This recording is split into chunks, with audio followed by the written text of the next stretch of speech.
Hello and welcome to Astrology Hotline, a podcast where we answer all your burning birth chart and astrology questions.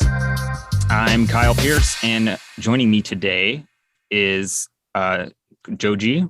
Just Joe G. Joe G. See, I always say I'm used to just saying Joe G, but I feel like introducing you, I got to be like Joe G, like that. Yes, yeah. It is a really confusing thing because when I wanted to be a musician, I wanted to put it all together to make it one word. That was cool. But then I realized a lot of other people had that same idea. And then switching into astrology person, Yeah, I had to make it less cool and more like, my name is Joe. I like it. My It's middle like name is G. it's kind of, I mean, it's like memorable. It's kind of like Sting, except with like, it's like Sting plus. It's not as pretentious as going with one monosyllabic word. That's true. Moniker. That's true. Just God. My name is God. But it's memorable, Mm-hmm. Or at least I'd hope so, because listeners may recall that you joined us for the planets episode. Talking about a bajillion years ago. Sexy Jupiter and Venus. Yeah. Yes. So I was thinking we'd bring you back for this question because I think it's very appropriate for your particular skill set. But I'm foregoing our usual banter. Mars just ingressed into Aries recently, and just curious how you're feeling about that. How are you enjoying it? Me personally? Yeah. Enjoying it wouldn't be the right word. Mars joy. But I am utilizing it. That's for sure. I'm using what's available. Would I rather have Jupiter and Pisces still? Probably. Yeah. Actually, I might retract that statement. Just because I do love Jupiter in Aries, I'm just not so stoked about Mars in Aries. So maybe if Mars could just be somewhere else. I mean, I tend to like using air quotes Mars when it's dignified. Like is a strong word. I'm usually very productive and I have more energy. I don't end up sleeping very much. It's like my insomnia came back real strong the second Mars got into Aries. Right. But I actually kind of like Jupiter in Aries because I sort of feel underwhelmed a little bit with Jupiter and Pisces sometimes. It's like, yeah, really, it's beautiful and all these nice experiences and thoughts and new ideas and stuff. But I just, maybe it's more complementary to my personality. Jupiter, I want Jupiter to do something. I want to see some action happen. And it's in my 10th house. So I like that. I like Jupiter in my 10th house. And especially right now, because Jupiter will pretty much stay super dignified the whole time it's in Aries this year. Yeah, it'll be in that it first, only stays in those first degrees, and I think it stations at 8 degrees Aries, stations retrograde. So I think it only has a couple degrees where it's not super juiced up. I think it's from it's quite a few degrees. It will go from, let me check, from 7 degrees to 8, so only 1 degree of not dignified, but not dignified. It'll still be dignified regardless. Yeah. Jupiter does fire, but it won't have that term to really juice things up. Yeah, we get a whole year of just extra hot, steamy, wet Jupiter Aries juice. This whole Jupiter situation, which is not the topic of the podcast at all, but this whole Jupiter situation has been so interesting because for the past few years we're always getting Jupiter half in a sign, half in another sign, and then it retrogrades and foreshadows the next year. So and I find it so funny because Jupiter as a significator of hope and all good things and faith and all of that really kind of describes the situation that we've been. It's kind of we're hopeful, we see the light at the end of the tunnel, but wait, hold on a second. We forgot this, and then but now we can go ahead again. But now there's this new thing. Yeah. Actually, we're gonna go back to the thing we were doing last year again. It's a lot of that. I'm excited for this conjunction. Mars Jupiter conjunction, new synodic cycle. Last one was in Capricorn, was gross. I'm fine with Aries one for sure. Yeah, I feel like it. I mean, I like the good parts of Mars. I feel like this is it's a good Mars time. Um, that can be not great sometimes, Yeah, but for some things. yeah, for most of us, we can use that Mars energy a Yeah, little more constructively, I would say. that's actually, even though this was not the topic of the podcast at all, I think talking about Mars to that extent was actually very beneficial because it's a rather Marsy story, and we'll see Mars in Yes. these charts over and over and over again. Yeah, our question for today comes from Ash. I will allow our listener, Ash, to introduce the question. Fancy. Mhm. Hi, Astrology Hotline. Love your show. So, I have a bit of a weird question for you two. I'm trying to understand a past event. In 2017, my partner and I were planning on getting married. However, we kept on running into strange barriers. For example, even though we called our parents to announce our engagement, both sets of our parents seemed to keep forgetting that the wedding was happening. They'd offer to handle some part of it, like renting chairs, and then just not follow through. Meanwhile, multiple friends we asked to be in our wedding party had significant falling outs. 2 different people came to us saying, "I'm not going if so-and-so is going," referring to totally different situations. Then, a huge wildfire broke out, filling our whole town with smoke. We had planned to do something outside.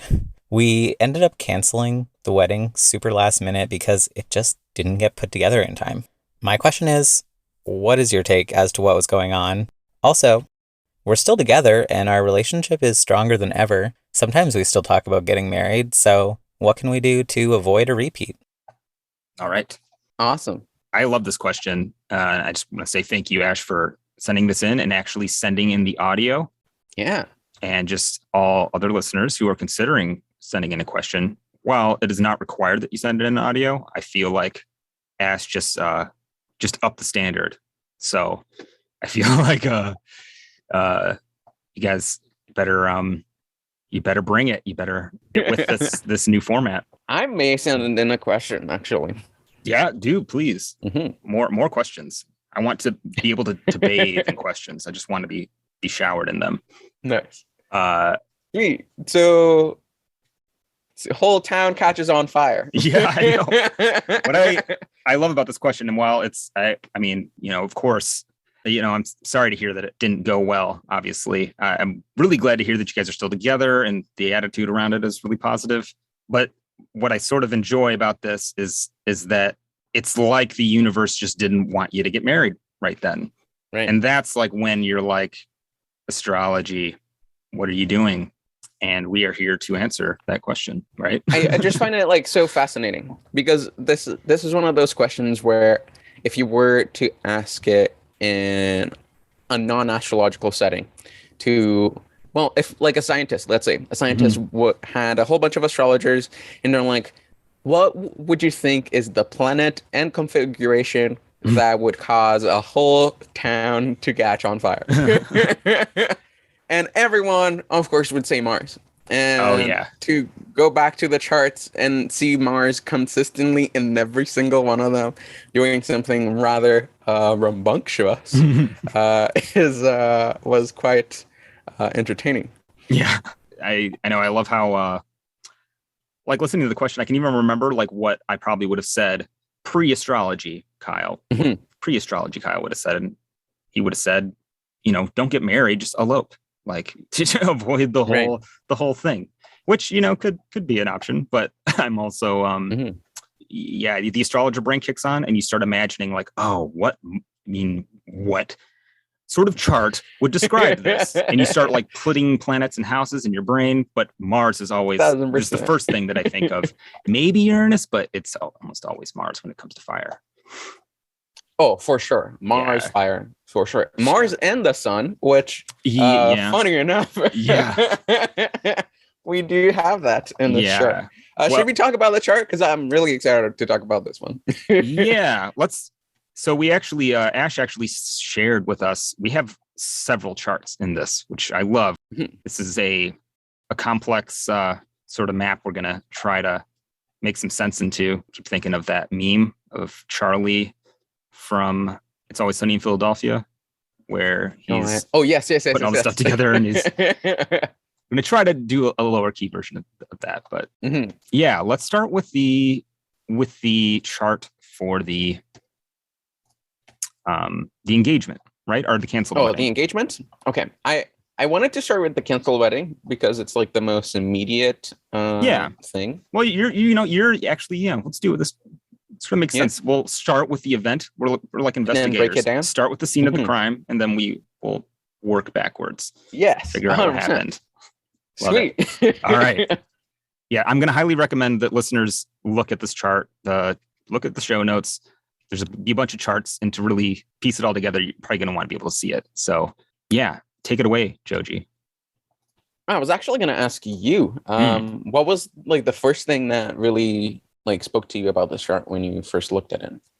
The first thing that popped out of my head was well, you have Mars, the North Node, and the Sun in the 11th house in Leo. Just all together. Mars at 20 degrees, North Node's at 23 degrees, Sun's at 27. So, hot, sort of chaotic planets all on a fire sign together. But then you have the moon applying to all three of them.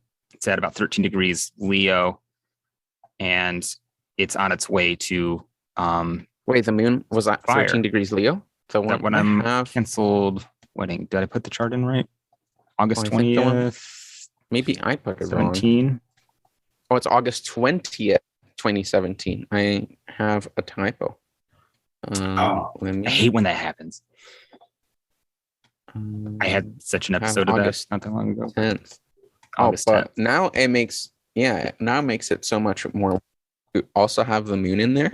yeah. Now you're. I know it's funny how like I've done this before where I've looked up a chart and it's like, oh yeah, I see the story in this.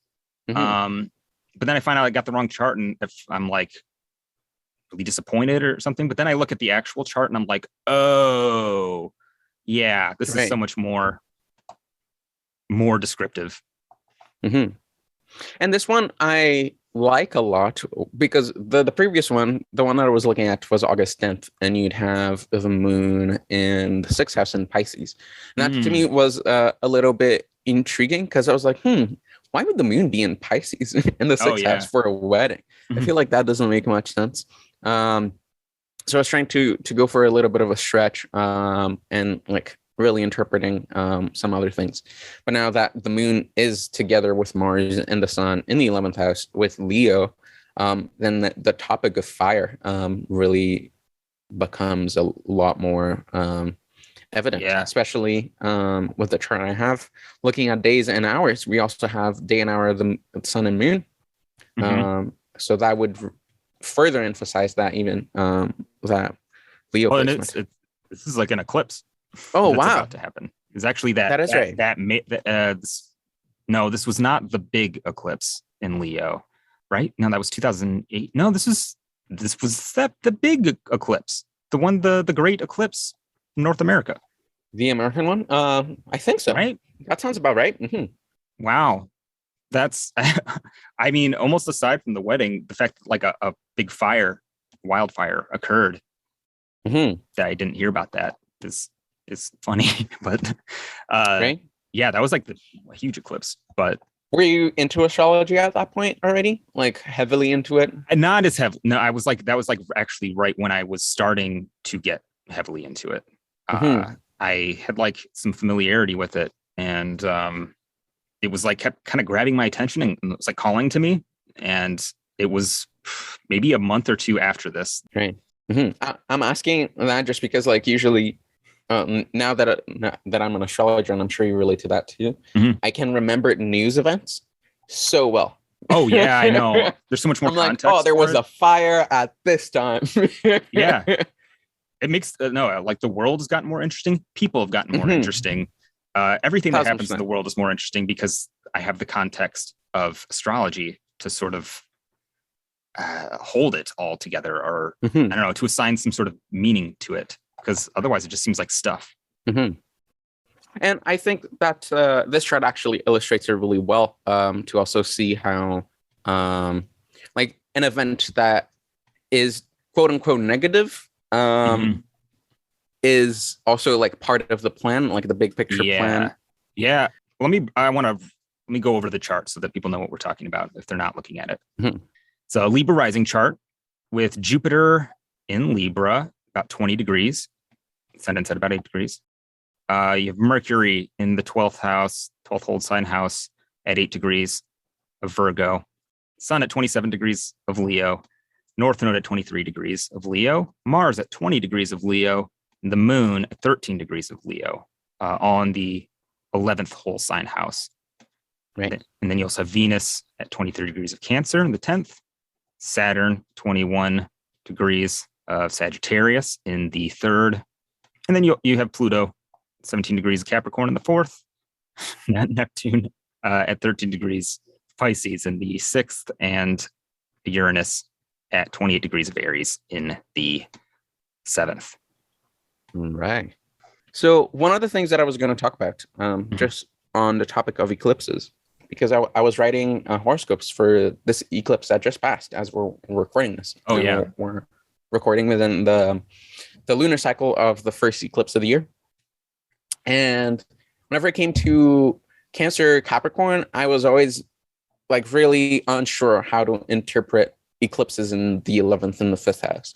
Sometimes, especially because they're the good places, you naturally tend to soften things up. And I think that this inception chart does show a little bit of what can happen when you have like malefic signatures in the good places, where something bad related to something good happens, but even the bad thing that happens itself is not completely bad. Like we're seeing with the outcome of the whole situation, they're still very much together. They're still like hoping to get married again in the future and all of those other things. So it's like disruptions that come within those sort of places, there are a little bit more pleasant or more comfortable. Yeah. But because they're already so pleasant and so comfortable, the something going bad with them is not as otherwise.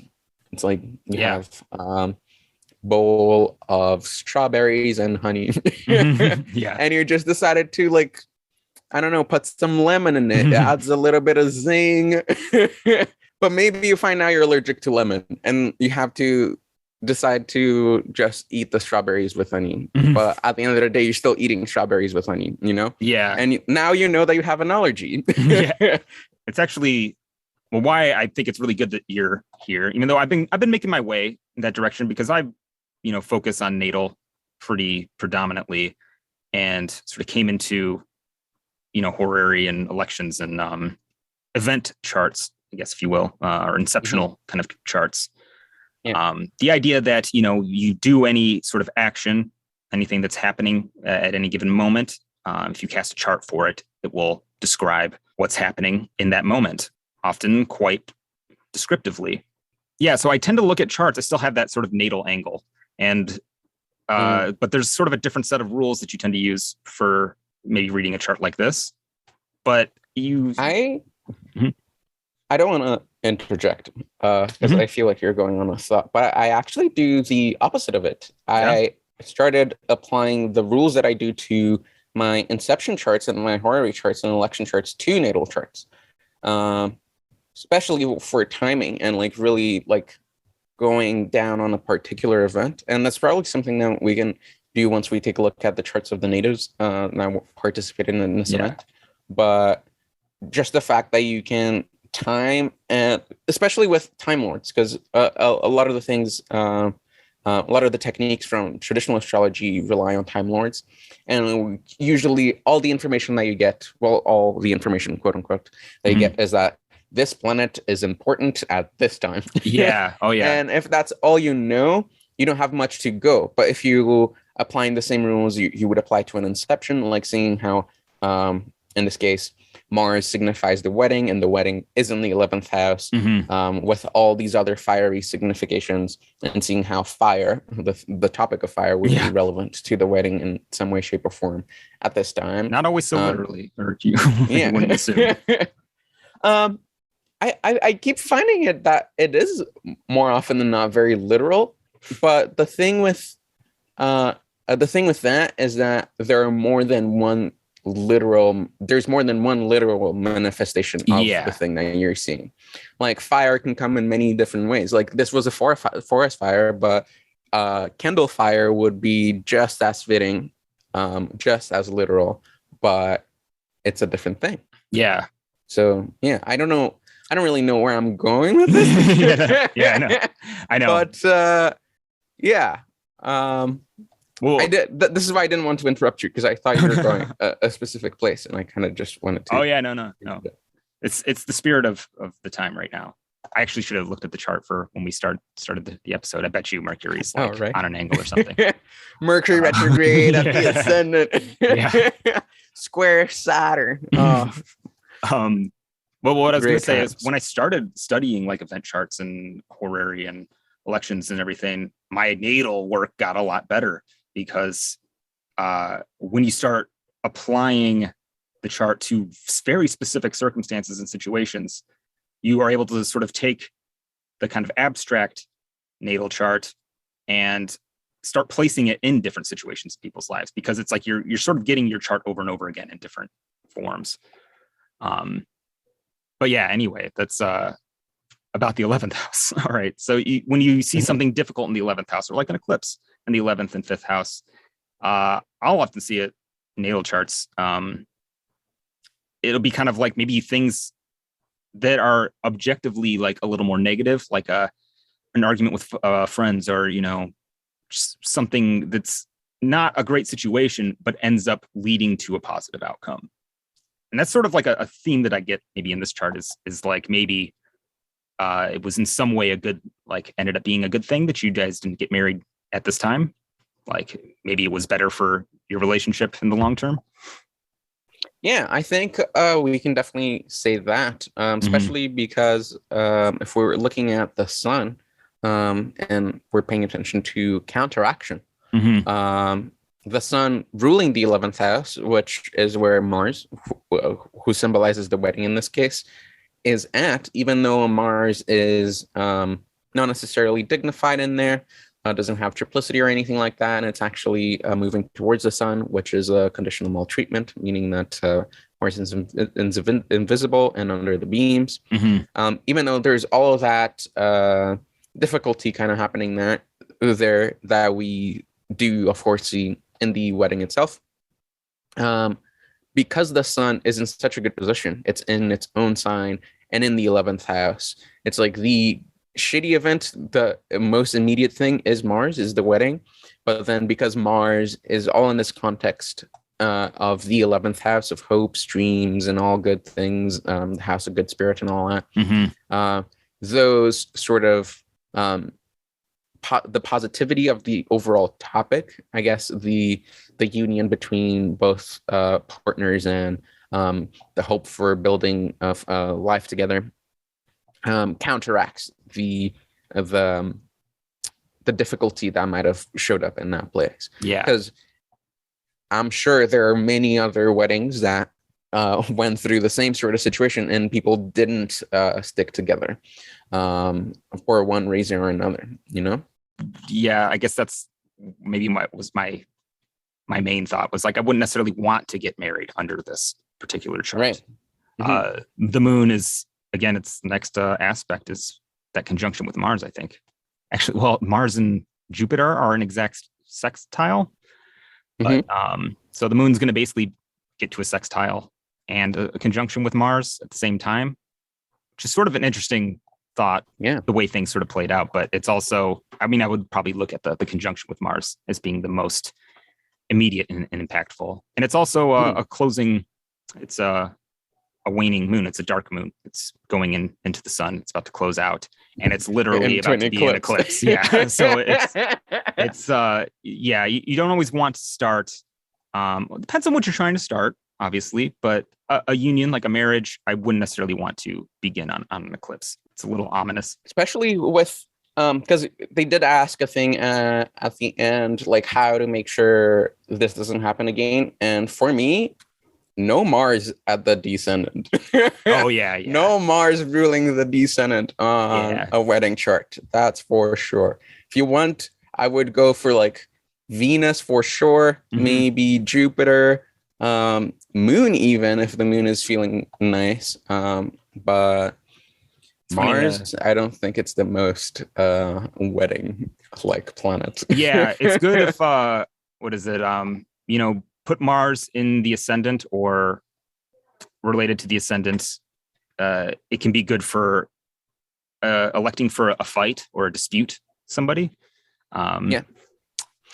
Depending on the dispute. I mean, on the Descendant, it's more like you're getting your butt kicked or something. But yes. On the Ascendant. Okay, I thought you said Mars on the Descendant for that, and I'm like, that sounds like. I mean, that's more. Yeah, it's not as favorable for you for sure. But but Mars in the Ascendant. Wait, so I think it. Wait, this is not really the topic of the thing. I know. I should. But I think that just because I think it does matter on a wedding thing too, just because one of the primary considerations that you want to take is, yes, you don't want Mars ruling the Descendant. Like, it's not the most ideal planet to rule it, but if you don't have any other option, sure, it should be fine. But at the very least, what you're also looking for is for the ruler of the first house and the ruler of the seventh house to be with some sort of positive aspect between each other. And you don't get that in this case. Yeah, or for the moon to be translating that whole situation, which you also don't really get in this case. Yeah, you'd have Venus in Cancer in the 10th house and Mars in the 11th in Leo, and they're not. I mean, in a sense, the moon is ruling Venus, and it's about to make an aspect with. It's about to make a conjunction with Mars, but it's not quite what we'd be looking for. I believe the Venus was actually the last aspect that the moon had, and then Mars is the next one, which is really good for a wedding chart. But I think that the fact that they're in different signs and there's that sign boundary almost symbolizes that there is a wall that we need to cross here before the wedding actually happens. Like, there's this barrier, and then there's the completion of the aspect. And the barrier happens to be a giant fire, but it is actually eclipsing a very 11th house event. While it's maybe a 7th house event for the two people involved, it's generally a wedding is quite an 11th house event because it's a large gathering of people. It's usually a festive, positive time. Big party, wine and music, Jupiter City. Oh yeah. But one thing that we didn't talk about the 11th house is the fact that they were talking about how Friends specifically started that was my really next get. Thank you. Oh, no worries. Yeah. Started to get really feisty about not going to the wedding if so and so was there, which is super interesting because this is all happening in the context of the 11th house of Friends. Yeah, I'm like literally imagining. While it may not have been exactly like this, it's probably more of the buildup where you had a lot of the friends arguing. I was just imagining. It almost seems like a movie to me where, you are about to have the wedding and there's just like a bunch of people around. Maybe. Well, you usually have like friends helping you in the early part of the wedding.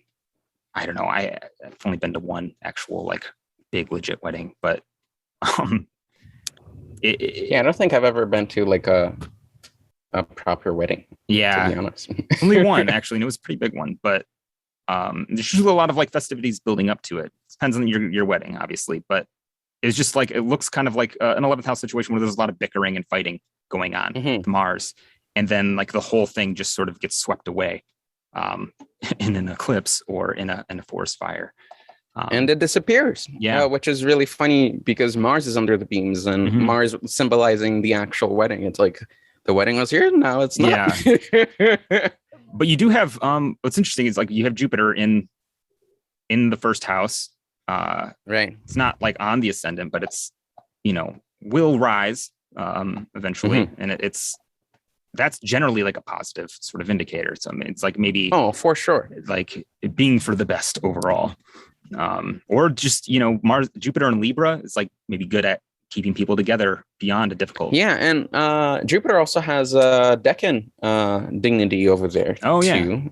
And I think that Austin Coppock talks about how that is the Decan of balancing balance, of like ultimate balance, and really trying to make sure that things are running well and they're sustainable, sort of thing. Yeah. But if we just go to the tarot, even it's the Four Swords, so it's the guy that's like dead, not dead, but he dead as in like really tired from a battle and taking like rest because he knows he has to go back into battle later on. Oh yeah. But first he has to be like well rested and sure. And I feel like that's where we get like the theme of balance as well, and the wisdom to know when to rest, when to stop, when to call it off, when to stop. Yeah, for sure. And I think too that having both the benefics in the first and the 10th house, which are both the goal of the action taking place and of the person actually taking the action, really serves to mitigate some of the negativity that might have been coming from the 11th house. It's almost like serving as a protection sort of thing. It's almost like fortifying the chart in a sense. It's you want to make your benefics as angular as possible, typically in any election, and your malefics, Saturn and Mars, cadent, ideally. Though I was thinking we'd probably talk about that maybe at the end, because I want to go through the rest of these charts. But the idea that you have to put the difficult planets somewhere. You can talk a little bit about like the best place to put them. Yeah, I think that it might be a good time to talk about it now, since we're talking about Mars in the 11th house. Because I was talking to Patrick Watson about this in one of my horary lessons, and one of the things that I was taught initially is that it's generally better to put the malefics in one of the good places, because that can help mitigate some of the difficulties from the malefic. But one of the drawbacks of that is that you're also bringing maleficence to that good thing. Yeah. And this is what we're seeing in this chart. Of course, a party that doesn't happen, sort of thing. And I think that, and what Patrick and Watson and I were talking about is the joys of the planets, the malefics, how they're in the 6th and the 12th, because putting them in the 6th and the 12th, which are already bad places, it's like you're adding bad to bad. And so it doesn't really make a difference. That thing was already bad from the get-go. It's not supposed to be fun and easy. So to put something that's not fun and easy there, just putting it in its right place. Well, yeah, it's like you put Mars in the 6th house, and what do you have to do in the 6th house? You have to like do a bunch of bullshit, basically. It's a lot of work and a lot of efforting and possibly fights with people or arguments. So putting Mars there, it's like putting Mars where Mars belongs, and it can do the things in the environment that is compatible with its nature. So while you still get the issues there, right, in your life, we all potentially have those issues. Yeah, we all do. At some point you're probably going to have an argument with somebody. Unless there are conditions that maybe would mitigate or really reduce the amount of that, like maybe an applying aspect from Mr. Jupiter, especially when it's in like the superior position, will tend to maybe smooth over. Almost like to think of it as, because you're dealing with the planet that's in a superior aspect is in a point in the chart that represents or a point in the zodiac that represents a point earlier in time. So it's almost like it's preventing the thing from happening to some degree, or giving what is it? What movie? It's like you have your grandma's pocket watch in your front coat pocket, and you get shot, but it hits the watch instead of killing you. It's almost like a line to the movies. Whoever comes first gets the best seat. But that's one of the things you can do if you're maybe choosing a chart for a wedding. If you can get that with your difficult planets, if you can get Venus or Jupiter having a positive influence on them, that can be helpful. So for that reason, I'm just saying all of this to be like, probably don't put Mars or Saturn in the 11th and the 5th house next time. So we know that 11th, 5th, and 7th are the places that we for sure don't want malefics at for the wedding. Probably not for a wedding for sure. Not for the wedding for sure. If it were something else, especially because like the 5th house is like your sex life in a wedding, and you really don't want Mars. Like a There, you bona know, fide Mars in your fifth house, maybe in a a night bona chart. fide Mars in a night chart. Maybe a kinky sex life. Yeah, but I don't know. I still think I would rather not risk it. Yeah, if you want to choose, and I think that's the whole idea with electing, events like this with astrology, is you want to give yourself the best leg up possible. Yeah. Well, it will never be perfect. That's also it won't, and neither will your life. Sorry, guys. Right? It is what it is. Mm-hmm. Should we move to the next chart in the sequence of events, which would be the engagement chart? Yeah, let's turn it back in time a little bit, and I'm sort of curious how you perceive this, is because this is like the wedding itself, right? Would you consider the engagement as kind of the inception for the wedding in some way, or just would you kind of like tie them themes together? I mean, everything is tied together. Mm-hmm. Like it's wheels within wheels within wheels, and that's the way that I like to think about these charts, especially when looking back at them like chronologically, but in a reverse order, is that the chart that comes before it is always rooting the next one. So it's this action should suggest that the next action will have this certain quality, and then again, the actual wedding chart is then suggesting that the intention to be wed will result in this thing, but then the engagement is the intention to start planning the wedding and then start making things happen. Will meet these sorts of consequences, and consequences not in the sense of bad consequences, just as in like co-sequence. Not to go off on too much of a tangent, but one of the things I've ended up doing in a lot of consultations lately, especially with like people that have come back, is looking at like family charts and how they sort of connect to each other. The themes that sort of come up within families. And it's kind of a lot like that, because I tend to look at casting a chart for a moment. It's like a point in the story. And if you cast multiple charts at different points in the story, it's like they're going to tie in together, or they're going to like refer to each other. And you get that a lot with like families, parents and children, because it's like maybe the person that was incepted thousands of years ago was the beginning of almost a bigger story, and almost like your life is like a chapter in a more of like a generational story. It's cool. It's fun to do that stuff. And I think it's also that idea that that drives some of the practices that people used to do of comparing the Thema Mundi with a birth chart, because then that's the ultimate inception. And comparing that, so that's always interesting. But the engagement chart, the first thing that I looked at with this chart is, the funny thing is, in the canceled wedding chart, the moon's next aspect is Mars. In the engagement chart, the moon's next aspect is also Mars.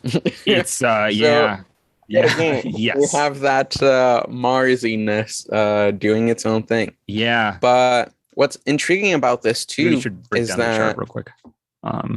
Yes. Sorry, I forget that people are listening. I know it's hard for me too. It's funny. Well, this one will start. This is almost exactly the same rising as the other one. Even though Ash didn't give us an exact time for this one, it was like 5 to 7, I believe. Yes. When I cast it for 5 p.m., you get a Libra rising at 9 degrees, which is to the degree the same rising as it was 8 degrees. Excuse me. But that's interesting there. You get Venus in Taurus in the 8th whole sign house at 9 degrees of Taurus. The sun's at 7 degrees of Taurus, also in the 8th. And so is Mercury retrograde at about 20 degrees of Taurus. Wait, is the sun at 7 degrees or 17 degrees? 17. Did I say 7?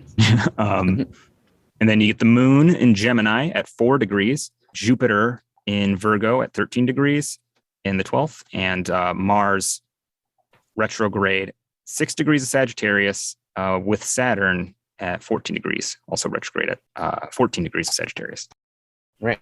So definitely referring to each other, I would say, these two charts. Yeah. And the Moon Mars situation is very striking because that's not only in opposition, but it's also a mutual application, meaning that Mars is retrograding into the Moon and the Moon is going direct towards Mars. Yeah. And one thing in horror that we usually say, especially because the thing that's interesting about this is that we have Mars representing the wedding. And especially in a horror or an electional chart, like we're saying, we want the ruler of the seventh house and the ruler of the first to be making the connection. But the Moon also sometimes can, if the ruler of the first cannot meet the ruler of whatever significator, the Moon is the next planet that really drives the whole thing down, because the Moon is representing the overall vibe of the moment. Yeah. I mean, you're always going to want to take care of your Moon in any chart. For sure. Yeah, just universally. It's the body of the event in a sense. Yeah, 100%.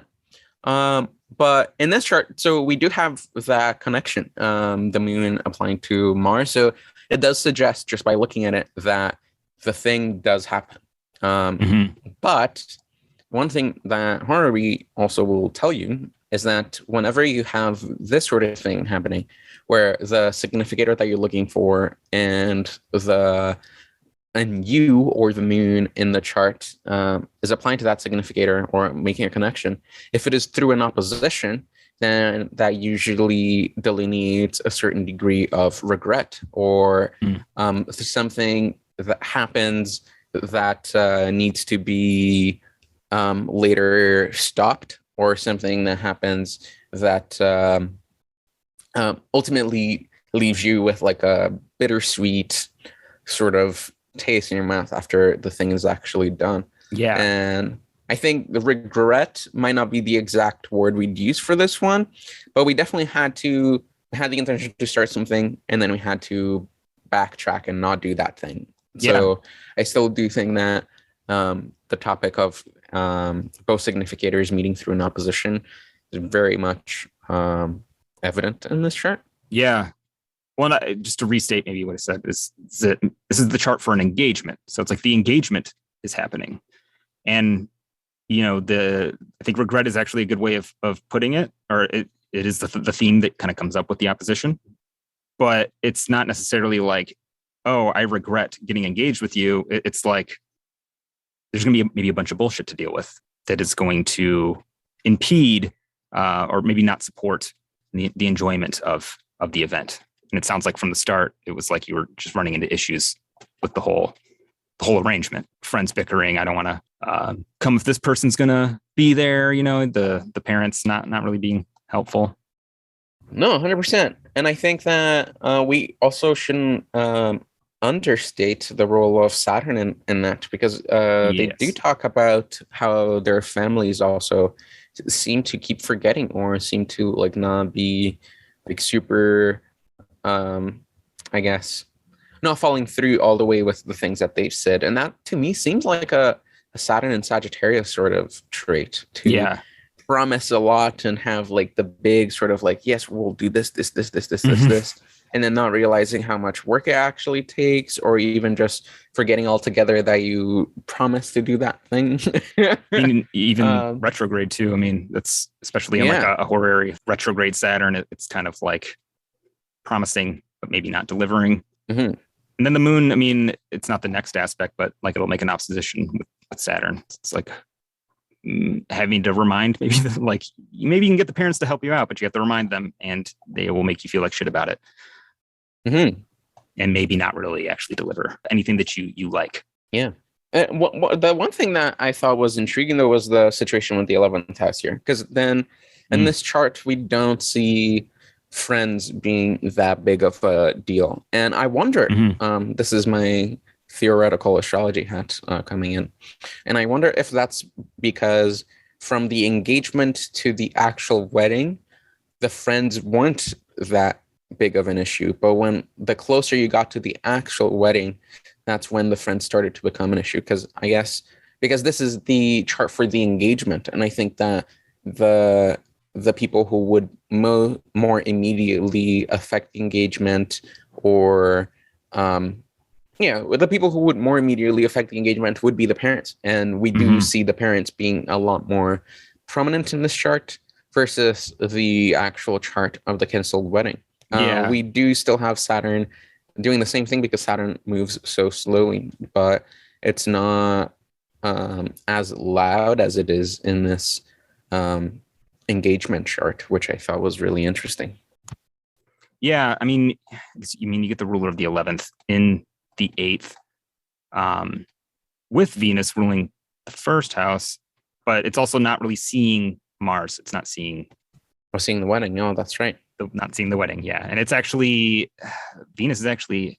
Is it about to emerge from the beams, or is it? Oh no, it's going under. It's going under the beams. Venus is actually about to go underneath the beams of the sun, right? Which has a theme, not quite like an eclipse, but of think of this, the sun is just I don't know, almost think of it sometimes as like a boss that will just sort of talk over you during a meeting or something. That is literally what the sun is. Yeah. And even in like the 8th house, which you can get sort of disputes in the 8th house or sort of controversy, sort of bickering, and like, I don't know, there's like an energy of the 8th house being complainy sometimes. I don't know. It depends on like what it's doing. Or also just like other people's problems, dealing with other people's bullshit.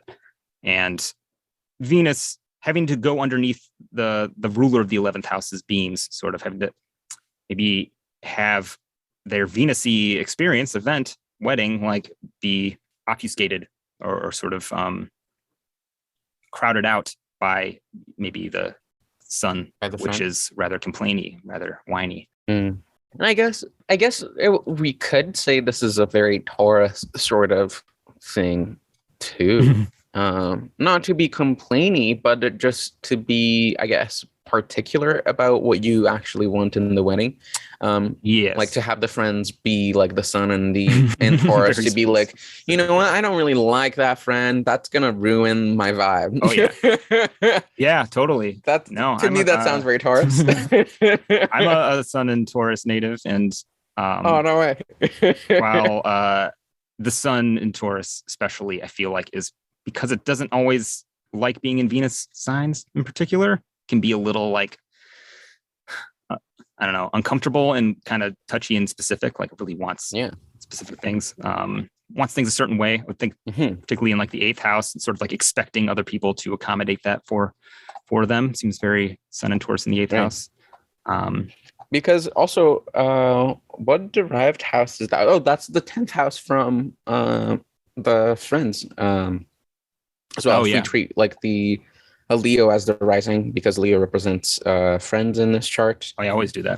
Then this would mean that the friends are in their 10th house. So it's like their own sort of interests and their own sort of investments, and sort of trying to take over the wedding. Yeah. The wedding is not about you, it's about them, you know.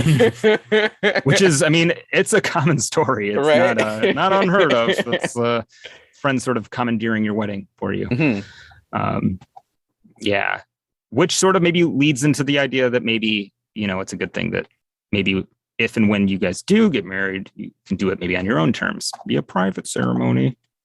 Just my thoughts. But go ahead, though. You're about to say something.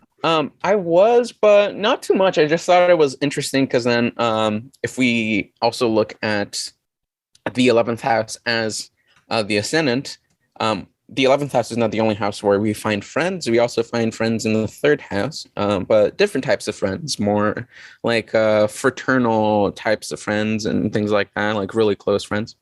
And if we do that to the 11th house, then the ascendant moves to the 3rd, which is really cool. So we still see the topic of the 3rd of like a friend coming to the top of the chart. So coming to the most visible thing. So it's like, oh, your friend is now visible and it's coming towards you because Venus is moving towards the beams. But the closer your friend gets to you, the closer we get to that event, the more harmful you actually become to the friend. Because the sun is burning Venus up. So it's really interesting. Though Venus is said to be in her chariot, right? In Taurus. That is true. So there is a sense of, I always literally think of like having a chariot or like a canopy sort of just kind of covering your head while you're underneath the sun. You're still underneath the sun. You still have to kind of be under your canopy. So it's like maybe you guys handling it well, or like sort of not letting it. I think that's what we're seeing because at the end of the day, they're still together. It's not like the wedding really, it doesn't sound like the wedding ended any friendships or anything like that, or that their relationship with their parents became awful after that. Because I think if that were the case, they probably would mention these sorts of things. It really does feel like this whole situation was really troublesome at first, but then after it was gone, everyone just kind of moved on and be like, you know what, we're fine. So I think that's how we see like those mitigating factors, and I think it's a perfect illustration of how mitigating factors often show up in charts. It's that usually I think when something is super maltreated and there is no mitigating factors and nothing to help that, those are really the life events where it's so debilitating that you cannot think about anything else but the difficulty of that and having to deal with it. But when there are mitigating factors like these, it's like, yes, it's really bad, but there's all these other things that are still positive around me that you can distract yourself with, or that you can just like look another way. And that bad thing seems a little less bad. Yeah, totally. One, and I think too, like the context of, like we were saying before, is like the chart itself is maybe a snapshot, or it's tied into a bunch of other charts, you know. So like while at this moment in time, you weren't the only person doing a thing at that time, and maybe even starting a thing, and like sort of depending on the other circumstances of your life, like this sort of nasty Moon Mars opposition could look like something a lot more negative for one person, while for you it's, you know, your wedding not maybe panning out properly, but like, you know, it wasn't like the end of your relationship or the end of hopefully not the end of any like friendships or anything. Right. So I guess just something like I like to consider is that I know even for me, and I've known people that I've studied with too, that it's like you look at a chart and it just looks horrible, right? And you think like, oh man, you start thinking like the worst.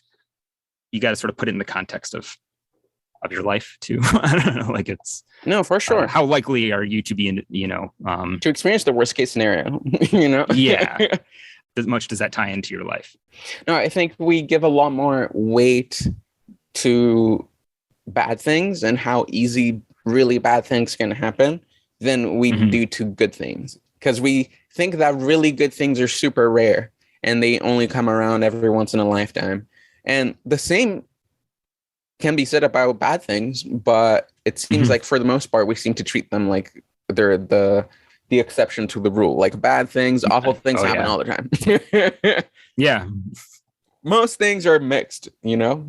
I know for me, like some of like the Marsy sort of events that I'll experience in a transit, I was expecting it to be way worse. Or like after it happened, I'm like, oh, that was the Mars thing? Oh, like that.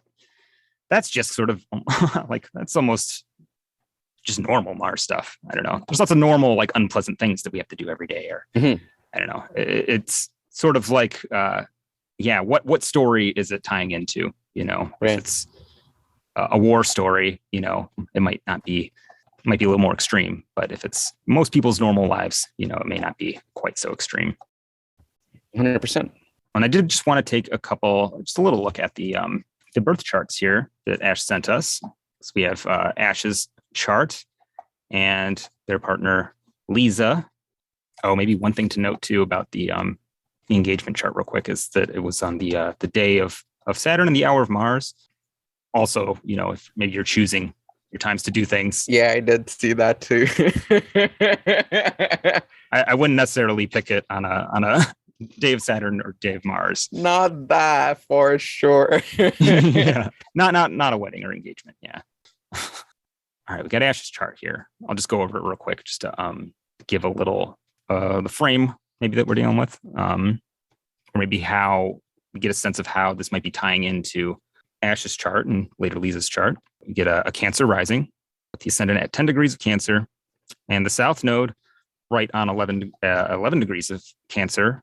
And Ash was actually very kind in confirming for me that they were indeed a punk at one time in their lives. you may not have heard this episode that we did, Joe G, but I, especially since that episode, have uncovered so many charts of like punk rock musicians, people heavily involved in the punk scene, and just the nodes, dude. The south node especially, but both nodes being angular or like closely conjunct a planet. Just south node, it has just really punk rock energy, apparently. That's a whole nother question. I just wanted to say thank you to Ash for sharing that with me. Where was I? Oh, yeah. So with the Cancer rising, we have the moon in Libra in the fourth whole sign house at 9 degrees Libra. It's with Venus in Libra at 24 degrees. Then we have the sun in Sagittarius at 8 degrees Sagittarius in the sixth whole sign house. It's with Mars in Sagittarius, 1 degrees, and Mercury also in Sagittarius at 23 degrees. It's retrograde. And then we have Uranus and the North Node right on the Descendant at 11 degrees. So both within a degree. And then Neptune, not too far away at 15 degrees Capricorn. Saturn in Aquarius in the eighth whole sign house, about 2 degrees. And then Jupiter in Virgo on the IC and with the lot of fortune at about 13 degrees of Virgo. So you got yourself a birth chart there. This part is the one where you have to run the show, because I didn't even actually take a look at their birth charts. Oh yeah, no. Before this, I was just so fascinated with the event charts, and how they connected to each other so clearly that I didn't even look at it. But did you look at their perfection years and everything? No, I didn't even do that. Honestly, I was just looking at the charts. We're only gonna have so much time, but there's already just so much that will pop out. It's the engagement was Ash's to the degree Jupiter return. The natal Jupiter's at 13 degrees, 14 minutes of Virgo in the engagement chart. Jupiter is at 13 degrees, 15 minutes of Virgo. It's retrograde, so I guess it would have passed that mark already. It's interesting. So, I mean, it generally would suggest, positive things happening. It's in the third whole sign house, which isn't the worst place to have Jupiter, right? You wouldn't necessarily expect it to say a ton about marriage necessarily, given that, but it... I mean, the Descendant, but the Descendant is on Jupiter's terms, and it's actually aspecting Jupiter too. You read my mind. Trine. Yeah, exactly. So there's it has like an influence, and actually, I'm like trying to like dissect the terms a little bit, because I go back and forth on them, honestly. Like, what do they do exactly? And one of the ideas that I tend to like is it's sort of like setting the parameters for a situation or an event. Think of it as like it's like a setup, setting like the conditions for an event. Jupiter's sort of in charge of that for your I think the metaphor that Gary Caton uses for the terms I actually like a lot. He says it's like a teacher in its own class. Like you don't run anything in that place, but like very briefly for like short amount of times you have a little bit of a say on what goes on there. And I think Jupiter's actually in its own term in Virgo. I think it's Venus. It's not in its own. It's in Venus's term. Yeah. Anyway, so maybe introducing something on the topic of partnership, which the seventh house, while it's the place of marriage, it's not always about marriage specifically. Seventh house people are just people that you're committed to often. People that you just stay with. You don't necessarily have to be legally, formally married for someone to be in your seventh house or to commit to them. Right. So, but then you also have Saturn in the eighth house ruling the seventh house. Generally, I mean, it can indicate multiple things. I mean, it's in a day chart. It's in its own sign, everything. But it generally points to, and I think this is a theme with anyone who is a Cancer or Leo rising, is often there's a theme of delay around marriage, maybe generally. Just having Saturn ruling your seventh house relationships. Like in the eighth house, like you get sort of just complicated circumstances, maybe resulting in delays. The eighth house is so like abstract to me outside of the context of like inheritance and other people's money and stuff. I just find that it's not the most interesting topic that people want to hear about when it comes to the eighth house, but it's like you just get like the eighth house is weird. Yeah, it's weird. It's like you just get confounding, almost like catch-22 kind of situations. You just run into like these like weird obstacles that you have to like navigate around and like sort of slog it out. You know, it's like somebody like an obstacle course that somebody else designed that you know don't know the rules to, and you have to sort of like navigate through it.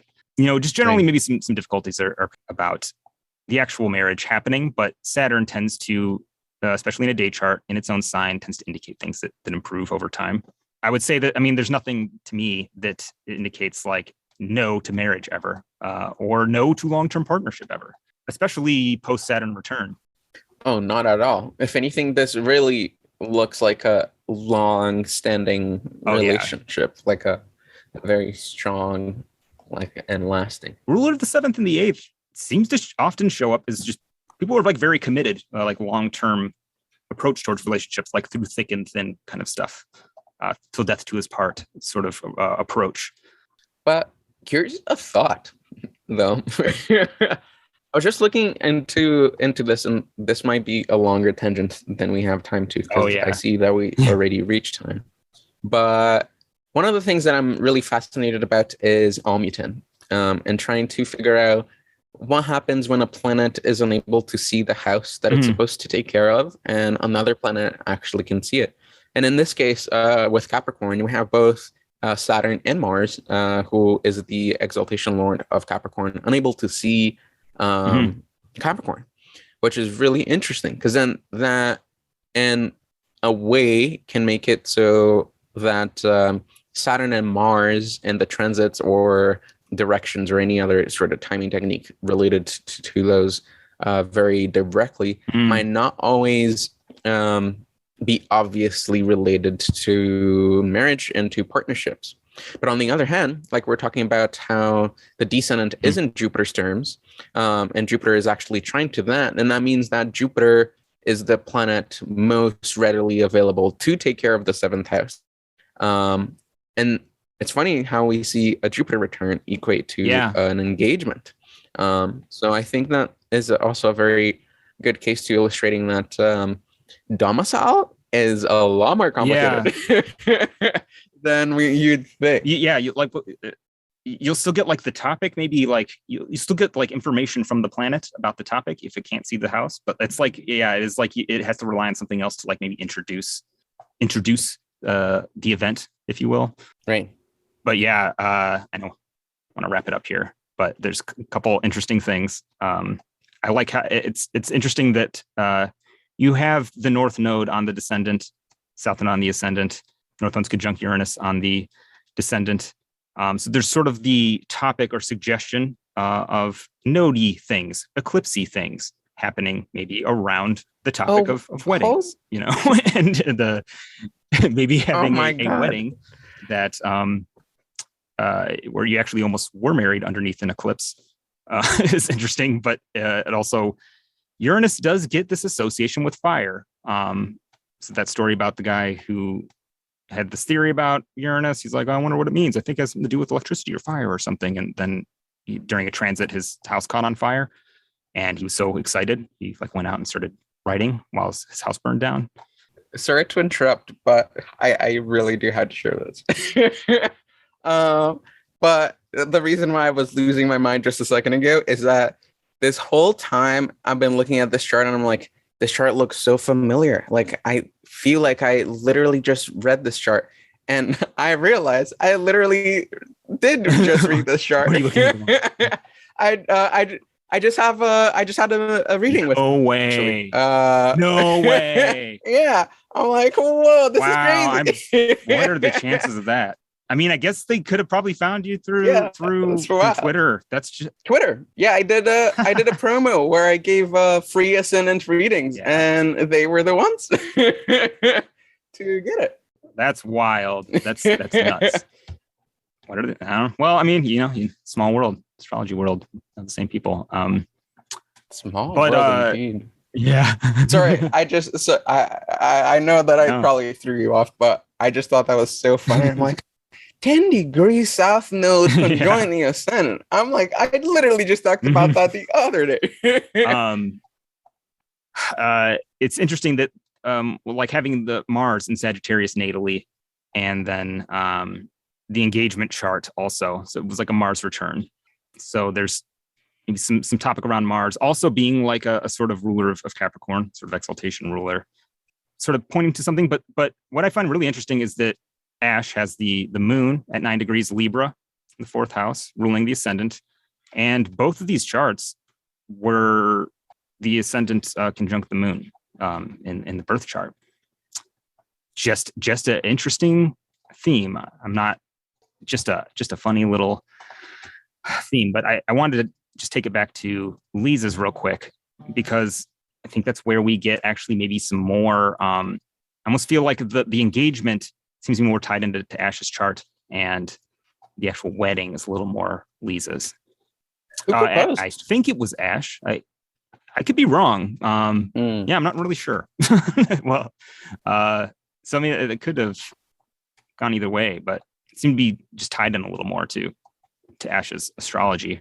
But when it comes to Lisa, Lisa is a Leo rising with the sun in Aries in the 9th sign house. It's trine the ascendant. Mercury's 10 degrees Aries. Jupiter's on the midheaven, 7 degrees at Taurus. Venus is on the lot of fortune in Gemini in the 11th house. Venus in Libra and Venus in Gemini, really great relationships, by the way. I'll just say that. And you have the moon at 5 degrees Aquarius and Mars at 2 degrees Aquarius, both in the 7th whole sign house, with Saturn stationed at 2 degrees of Capricorn. In the 6th whole sign house. And Lisa's actually a very close time twin of Tristan. It's born just 4 days after Tristan, which is a funny little anecdote. It's wild. But yeah, there's just this theme around the topic of marriage and the Moon Mars conjunction. We had Moon Mars heavily emphasized in both the engagement and the, I'm going to have to stop soon. Moon Mars tied into the wedding, maybe separation, conflicts or arguments or bullshit to deal with, likewise with maybe Saturn in the 6th ruling the 7th, there can be maybe dragging down or delaying, the event of marriage. But you get a similar situation in both where you get a dignified Saturn. Saturn it's like a couple little mitigations. It has like, some configuration to the angle of the midheaven. It's not fantastically tight, but it's, I would say worth considering. Is Saturn stationing direct or retrograde? It will be stationing retrograde because I have the Saturn in my chart as well. I was born less than a month after this. But like the moon being in the 7th house, it's separating from this conjunction with Mars, it's applying to a trine with Venus, actually a really tight one. While it's, not being, it's not the inferior aspect with Venus that we might like to get that extra bonifying juice. I would say it's generally positive, like moving away from a difficult situation to a more positive one. The simple thing that I wanted to get to and that it was making me think about was that, and you probably heard this when you were getting into astrology early on, is that if you have Saturn in or ruling your 7th house, that you shouldn't get married till after your Saturn return. And I remember being like, oh, that's like, one of those kitschy, like sort of cookbooky kind of astrology things that just get tossed around. But I think there's something to it where I don't know, you have Saturn ruling yours as well. Know. I wouldn't say no to it. And my Saturn is very not good. Your Saturn's bona by Jupiter. Not perception. It's not the worst that it could be. It's not the worst. But yeah, I'm a little bit hesitant about statements like that. Yeah. Because I feel like it's not a like you should. It's like if you do, it probably just will be not fantastic. Yeah. It probably just won't be like a fantastic ride there. And like there's many ways for things to not be fantastic. It can be debilitating, but it can also just be kind of annoying. Yeah.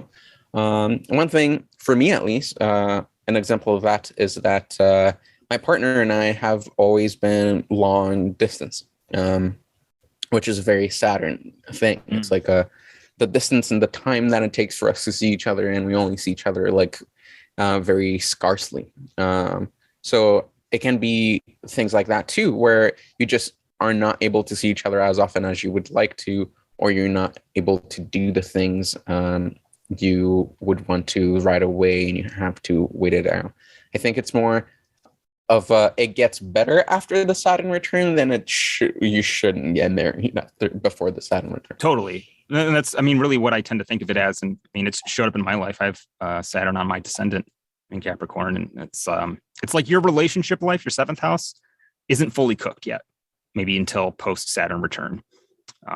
That's not to say that it can't be with the same person, or it can't be, you can't get married before that. It's just like there's probably still, stuff that needs to be worked out, or maybe there'll be, delays that come from the outside, even that just slow that topic down until cold, hard Saturn has had a chance to get warmed up a little bit. Yeah. So I do want to just say this one thing, and we'll be super brief about Lisa's chart. Mm-hmm. So the one thing that I wanted to say about this that I thought was very, very intriguing is that if by any chance the time is not 1,000% accurate for this birth chart, there's a really good chance that their descendant can also be in Jupiter's terms. And that would be really interesting. I mean, it would only need to be like 30 seconds or so off, which it could very easily be. Mm-hmm. Yeah. Which would make sense why the Jupiter return and the whole thing again, is the thing that seems to be timing the wedding and all. But just a fun sort of thought exercise to really get the astrology nerdery out. I feel like you probably have this too. You spend so much time thinking about astrology, looking at astrology things. It's like you see a thing and you don't have I don't know. It's like you kind of get it sort of like on an energetic level or something, like a Jupiter level maybe. Mm-hmm. Like trying to translate it is be tricky. It's a language, and that it's like it's a beautiful one that you can just look at a chart and have a whole story laid out. Totally. I know what we got to wrap up here, and we wanted to maybe say a few things about to answer the end topic of the question of maybe how to avoid a similar situation in the future, or from an astrological perspective. Yeah, I think we did talk about that when we were talking about the election. If you are planning on electing, I definitely make sure those things again. No malefics in the 5th and 7th house. Oh, sorry, 5th, 11th, and 7th house. I think 5th and 7th, the most. You don't want a malefic in there. But if it is ruled by malefic, I guess if the 5th is ruled by a malefic is a little bit better. If the 7th is ruled by malefic, try to at least be the malefic of the sect. So if you're getting married by day, probably go for Saturn ruling the descendant. If you're getting married at night, go from Mars. But only last case scenario, the ideal, of course, would be Venus and Jupiter. Sun, not so much, but the moon, I think, as well, would be a pretty good indicator, especially if the moon is waxing and not waning, and it's in a good place. That was the thing. Yeah. What else? Just always take care of your moon in your chart. Yeah, just always take care of the moon. Don't get married. Don't plan for a wedding close to an eclipse. Yeah, do not get married under eclipses. If anything, if anything, the lesson of this episode is eclipse weddings. Yeah, if they not a good idea. If they don't happen, you're lucky.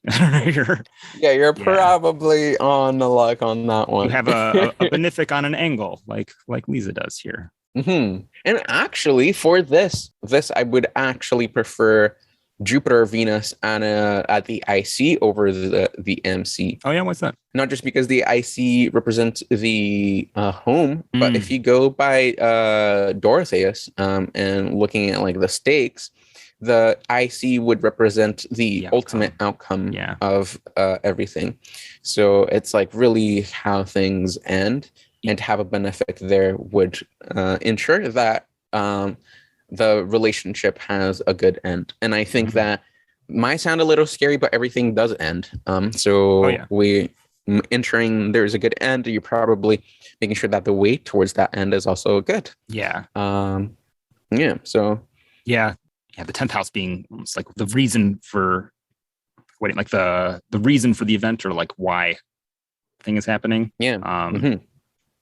See, like putting Jupiter or benefic in the 10th, maybe the wedding, probably not a bad thing, but it's like, oh yeah, this feels good, it's fun. We're happy right now, but yeah, you do want to get your 4th house covered. Not as like long-term sort of thing, Yeah. And I actually am a big fan of Saturn doing something to the 7th house for that same reason of like the long term. But I definitely go for like a Saturn sextile. I wouldn't even favor the trine. I would actually prefer a sextile, but probably with Saturn in the 9th, not the 5th. Yeah. Just because Saturn in the 5th can dry out sex life too much, and we don't want that. Yeah. Yeah. Yeah, maybe above the horizon. It's a little more. Yeah, for sure. Where you want your cool dryness. Not in the physical parts of the relationship. Yeah, I think there is something to getting a newer moon, or like a gaining in light is pretty important, I would say, for something like a wedding. For sure. Probably not the end of the world if other circumstances are supportive, but which actually for the engagement, the moon was other than the opposition from Mars and Saturn, really by sign. It was like a fresh, brand new moon, and actually, I believe it was God, I can't pronounce his name. Al Rajal. Familiar with Al Rajal? I can't pronounce it right. Well, maybe medieval, I think Arabic astrologer. I don't know too many of the Arabic ones. Yeah, well, he really liked the moon in early Gemini for weddings, specifically. Yeah. Huh. So almost had the right idea. Interesting. That is very interesting. I want to know why. Yeah. Not because, not for any particular reason, but that just seems like one of those things that it makes no sense. I know. And I love to just sit with that stuff and just be like, because like, what were you thinking when you said that? I like to think of like ancient writing almost as like, if you were to like read memes or something for the time period, they're not that exactly, but like if you were to just think about it like that for a minute, it's almost like you're actually might have a better shot at understanding what they're talking about, because it's like they're alluding to something maybe that is well understood already at the time. Right. Like you need context maybe sometimes for that. They'll give you like a really specific example of what the outcome is. As the moon in early Scorpio is very good for marrying a virgin, but not a widow. I think I know why he's saying early Gemini. Why? Lunar mentions. Oh yeah, I know. I think the first mention of Gemini is a particularly wedding favorable one. Yeah, I think the image is of two lovers. Even I can't remember exactly. I could be wrong. Yeah. And we don't have time for fact checking. Yeah. So that's getting into really advanced elections. And, maybe another really maybe easier way to give yourself the best possible outcome when it comes to casting a chart for your wedding is, maybe seeing Joe G for a reading. Electional consult. That is, Joe G, I heard is the best way to get an election. Yeah. I'm not offering them yet, but eventually. Oh, you're not offering elections yet? Not yet. I'm getting pretty close in the study group where I've been getting some good practice with it. But obviously, I need to talk to you more. I need to pick your brain. I'm always down to talk elections for sure. I think the best way to become a good electional astrologer, and this is even an advice for this wedding as well, is to do a couple elections for very mundane things that you don't really care for. Like doing an election for going for a walk and just looking at the chart and then seeing like, oh shit, like Mars is doing some nasty things. Let's see what that feels like and what that is like. Maybe on your walk, you see a dog mowing down a dead rat. So you can get a sense of what those sort of placements feel like without them having to be so like important and pivotal. So when the pivotal thing does come, you have a little bit better of a sense. Do I want Mars chowing down on a rat, or do I want Yeah. Venus luxuriating by the beach. Yeah. I think I'll take Venus. Yeah, something I like to do is if I'm like at the grocery store or at 7-Eleven or something, I like to look at just what the chart is for then, and just to see what my experience of the line is. It's always when I'm in line that I look. And I've learned to avoid going when Saturn is rising because it just seems to result in long line or just like some bullshit coming up. Somebody wants to buy a lottery ticket or 5. So, but it's, oh my God, yeah. this Saturn, it's too real. It's so funny. Even in consultation charts, if Saturn is at the Descendant, 90% of the time they're late. It's so funny. It's hilarious. Guilty. Yeah, actually, my ex-wife was at Mars on her Descendant in Aries, and she was always early for everything. Unfashionably early. Does that answer the question? No. Yeah, I think that answers. I think that's it. Yeah. Yeah. What do you have going on these days, Joe G? What do I have going on? Have many things going on, actually. I don't know when this is going to come out, but my website is getting a little bit of revamping very soon, and I'm offering all sorts of new services, some of which you've heard here first, about my electional practice, my horary practice, and my natal practice, which I'm trying to make things a little bit more fun and engaging, trying to set my readings apart so it's a little bit more of a Joe G experience as opposed to just an astrology reading. Yeah.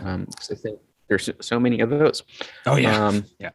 So, yeah, that will be coming out sometime soon. I don't know exactly when, but if you follow me on Twitter at Astroboy Joe G, you can stay tuned. And right now, as I'm getting ready to launch stuff, I'm giving away freebies all the time because I want to test